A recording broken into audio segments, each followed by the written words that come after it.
Consequence Podcast Network. All right, what is happening? Let's go. Rome and Duddy Show, episode 31? Episode 31. That's right. Episode 31. We are out here on the road. We are in Greensboro, North Carolina. Right? Greensboro, yes. North Carolina. Interesting place here, most definitely. We came here and it was, the wind is blowing like 100 miles an hour and it was stormy and now it's really beautiful outside. I love it. So, gonna have a fun show tonight.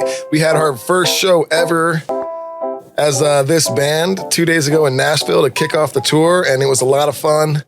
But before that, I flew out to Nashville to meet the band. I had never met the people, the dudes in the band before rehearsals, and that was about, a week ago. So, we had 4 days of rehearsals and then we were on the road. But when I go on the road and I'm staying somewhere for more than like 2 days, I like to get an Airbnb instead of a hotel. I think that's a good rule. I like to get an Airbnb because then I can just stock the fridge with food and kind of like feel like you're somewhat at home.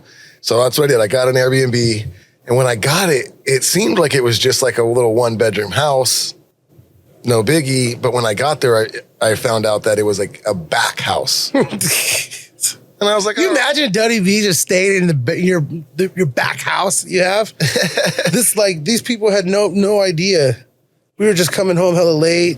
Yeah. Having parties. But so I get there and I'm like, oh, this is a little strange. But so I get in and then I look out the window of my Airbnb, like really like the one window in where you would hang out. And it looks directly into their living room. And they just have like their blinds open and they're just hanging out, like watching TV and doing whatever. And it's like, I'm here. This window leads right. And so that was just a little weird. To me, it's kind of wild. Like if you're going to have a back house and you're going to rent it out to strangers, you might want to really invest in like things to make your spot more private. Yeah. Like your domicile anyway, That's what I would do unless they're exhibitionists, like we were told. That's what I was like. I feel like they want like someone to spy on them. But then I realized they had like kids and shit. Like there was like 3 little kids that lived there it was like a family, like a mom and dad, that's 3 even weirder kids, to me. 2 dogs, like a cat. Like it was like just a normal family and me in the backyard. Just like spying. And I was there for like a week. Like it wasn't like I was just there for like 2 nights. I was there for a fucking week. Yeah. And so that was a little strange. And then it was pretty small, but I don't care about that. But the bathroom was pretty small. And if you could imagine Harry Potter, I'll try and for those who are just listening and not watching this, sitting on the toilet, and if you're sitting down, put your right arm out. That's the wall, right? So the right arm is the wall. So on that wall, there's a towel rack sticking out. Small bathroom. So I go to stand up off the toilet and just destroyed my head on this towel rack, gash on my fucking forehead, blood dripping down my face. He looks like Harry Potter. I have a Harry Potter scar now. Thing. Well, it's not a scar. You got to put ointment on it. I don't have any. We'll go to Walgreens and get some Neosporin. Yeah. If any fans want to drop off some Neosporin to Duddy B at a show, he could desperately use it. Here's where the best part of the stay, though, was. So I go to Rome's house for Thanksgiving. They have me over. We had an awesome time. It was a lot of fun. It was a lot of fun. And then we didn't stay super late. He's got young kids, and we had our first show the next day, so we didn't want to like stay up super late and whatnot. So I get dropped off at like, I don't even know, like 8. And when I get dropped off by the Uber, I quickly realize like, the house I'm staying at, they're having a huge Thanksgiving gathering. Because it's shit, I didn't even think about that. So I literally had to like walk through like a full family Thanksgiving gathering to get to my little back house. How's it going? Where it was so awkward. I was just like, how dare you guys do this? Like, you're having those people over. Like, mark that day as like the place isn't available. Like, you can't rent that day. We're having a family fucking get together. Yeah, and it wasn't even like premium. It was like a good price for it. Like, right? Yeah, it was just like, it was like decent, right? That's why I got it. I was like, it's a decent price. It was closer to your spot. So like, if you're going to have an Airbnb open on Thanksgiving, at least premium price that shit and make it, get paid for people walking through your Thanksgiving. It was I was like, fuck, man. Like, it's kind of, I was like, this is so weird, man. I don't know, man. To me, it's hit or miss with these Airbnbs now, man. To be honest with you, like these days, like, okay, we're doing this Airbnb thing right now for New Year's with my family, and 1/4 of the price, 25% of the total final price goes straight to fees. Yeah. That is insane. And I'm including cleaning in there because we're not throwing fucking ragers. Like, you know, we're a family. Like, we clean up after ourselves. I left my Airbnb Spotless. just as clean as it was when I got there. Exactly. And as we do the same. So I'm like, you're going to throw a $300 to $400 cleaning fee on something like that's, you know, that's hefty. It really makes you think about it. Whereas you go to a hotel, the fee's the fee. That's what it is. The room cost is fixed. Yeah. With everything included, you know, with the exception of, you know, obviously eating and stuff. But I don't know. So, yeah, there's a bit of a luxury. I feel like we kind of bounce back sometimes with technology. When we go too far, we go, you know, maybe we do like staying at hotels. Sometimes a hotel's nice, you know, because you get, you know, but like you said, when you're there for a while, you feel trapped. Yes, for sure. And especially when it's like, more so I feel like even when I'm by myself. Yeah. When I'm by myself for a week, like when a lot of times when I go to Nashville and I stay out there for a bit, it's like, I don't want to stay in a hotel for a week by myself, you know? Yeah. I'd rather just get an Airbnb and just I can do my own thing and go grocery shopping and go shit. In the backyard. I don't know. Yeah, I couldn't go in the backyard this time. You got fucked on this last one. I mean, most of the time, I was telling them, usually my wife books all the Airbnbs and stuff. She's really good at it, and she usually gets pretty awesome spots, especially when we go on vacations and whatnot. But she's gotten me a few for traveling, and like they're always great. This is like the one time I was like, I'll just book it, and of course.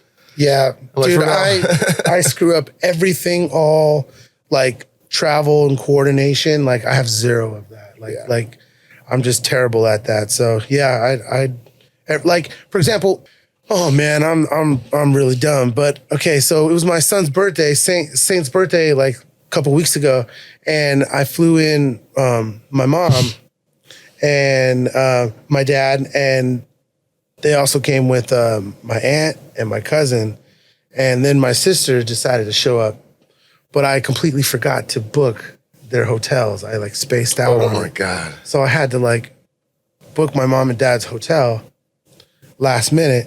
And instead of the hotel that I always put them at, because it was crazy expensive last minute, I was like, oh, it's the same hotel in a great area, just 5 minutes the other direction. Yeah.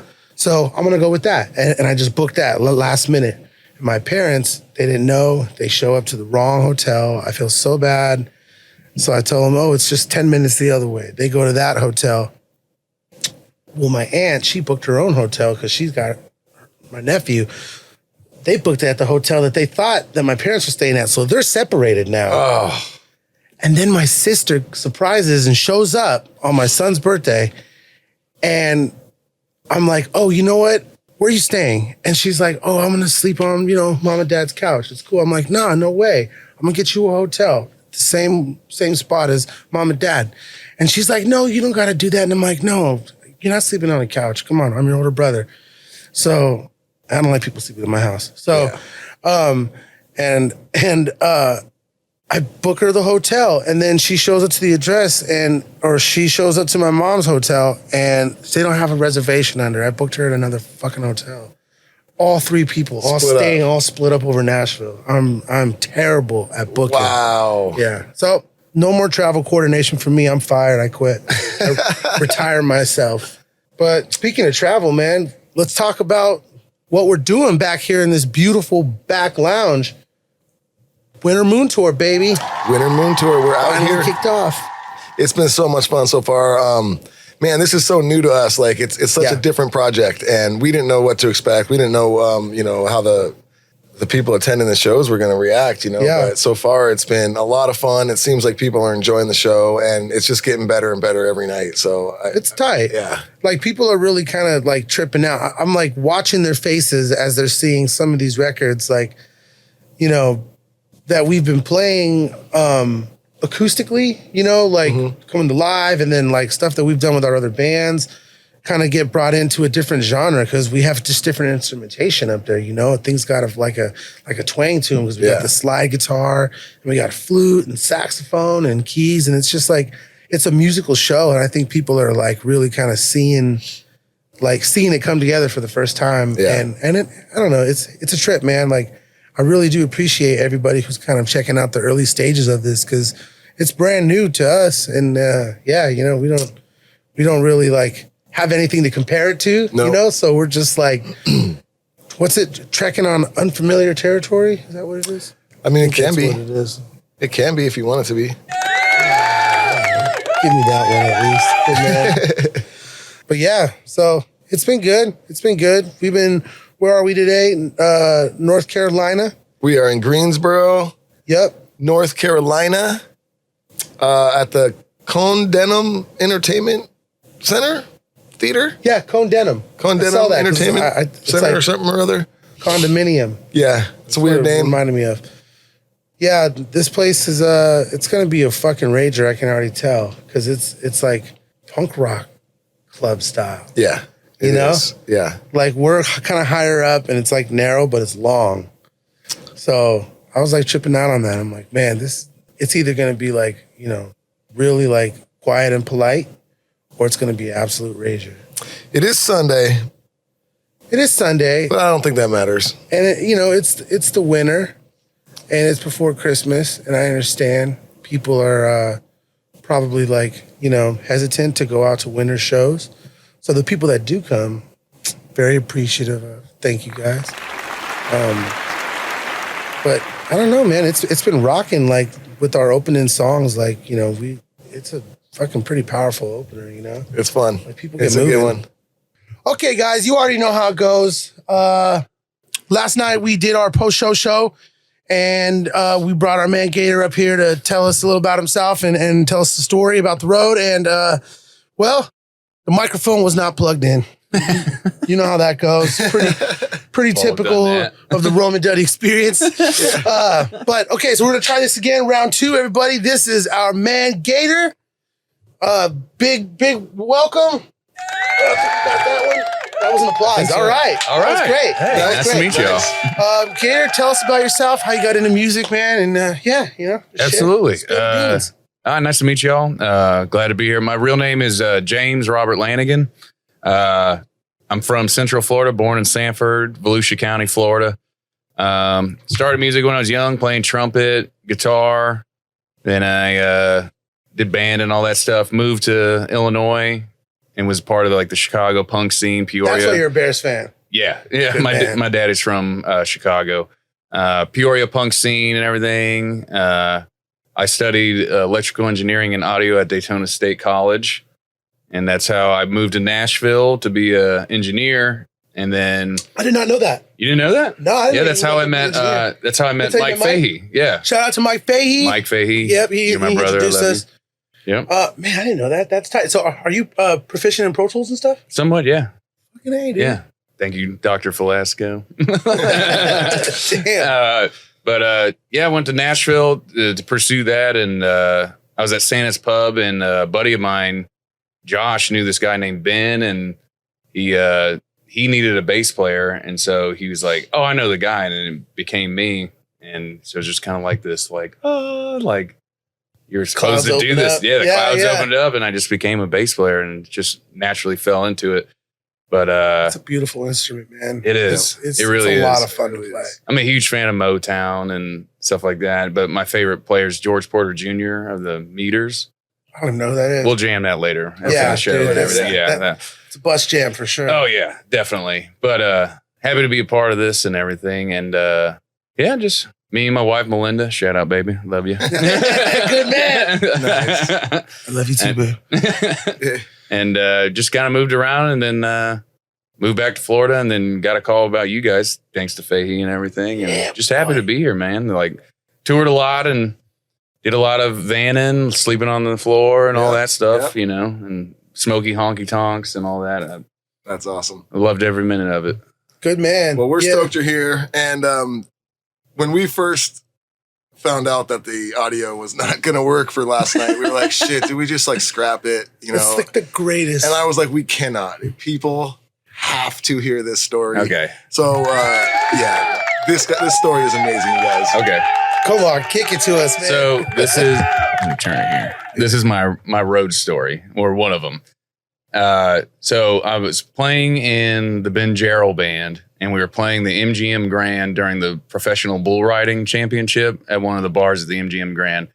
And I can't remember which night it was, but I remember we were just like in like some jam or something. And then this like Elvis impersonator looking guy, really short, and he had like the jumpsuit, the white jumpsuit, but it was like this. It was like it was wide open. like just, and his glasses were like falling off, and his hair was all over the place. He just looked like a total wreckage, you know, and just a mess when he walked up, and he was just like blah, blah, blah, blah, saying something at Ben, and everybody was like, "All right, dude, that's weird." And my drummer at the time, John Papa Giorgio, love that name. Best I know. name. I tell him Amazing name. all the time. Yeah.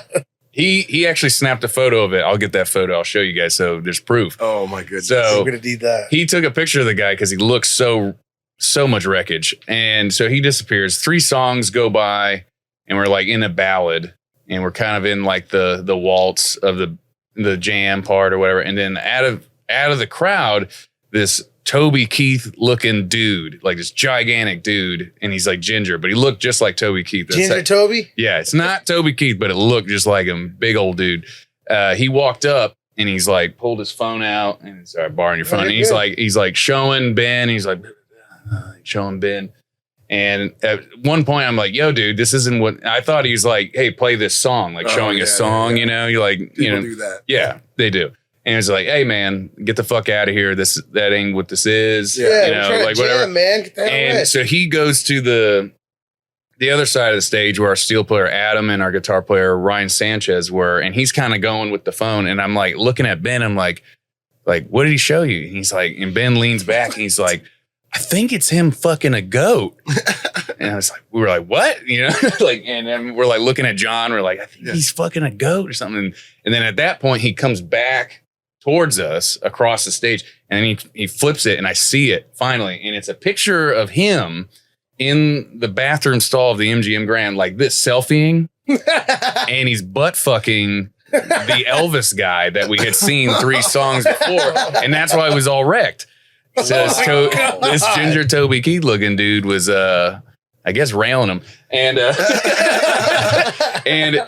As I'm processing this image in my head, he's like, "It ain't Vegas unless you're butt fucking Elvis, baby." And then he walks off. God. And Well, apparently I've never been to Vegas then.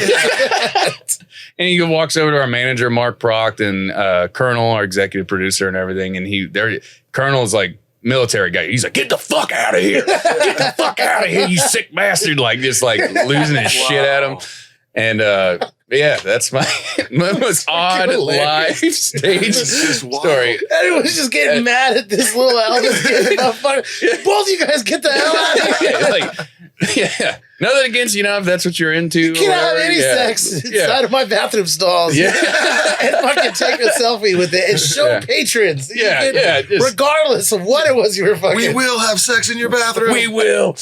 Yeah, it was a soup kitchen of Elvis impersonators in the MGM Grand that night. But later on, so after the show, you get done late when you play those gigs in Vegas and everything. So we went to Colonel's suite, and then it's like a different subsection of the casino. So you have to like go through like all the hallways to get back to the normal casino. Well, as I'm coming, it's like 7 a.m. It's like me and John and Ryan and Ben or whatever. We're all kind of like walking back through the tunnel, and here comes Ginger Toby Keith. You see him again? Yeah, I see him again. And the look on his face is just like, he's pale white. He's like the drugs have worn off. Yeah. The booze has worn off. He's realized what he's done. And then I'm noticing at this time, he's got a wedding ring on.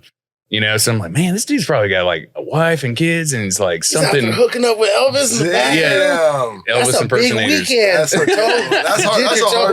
That's a hard one to explain to the wife. Yeah. Well, yeah, man. Well, it probably stayed in Vegas, Yeah, that did not make it on the Southwest flight back home. Until now. Until right now. Until now. Sorry, Ginger Toby Keith. His wife's going to be listening to this just like, My husband kind of He looks kinda like looks like Ginger, and he did go to Vegas last year. yeah, during the professional bull riding championship. Honey? Professionally riding Elvis. So Wow. Shit. Well, thank you for coming back on here and retelling that for us.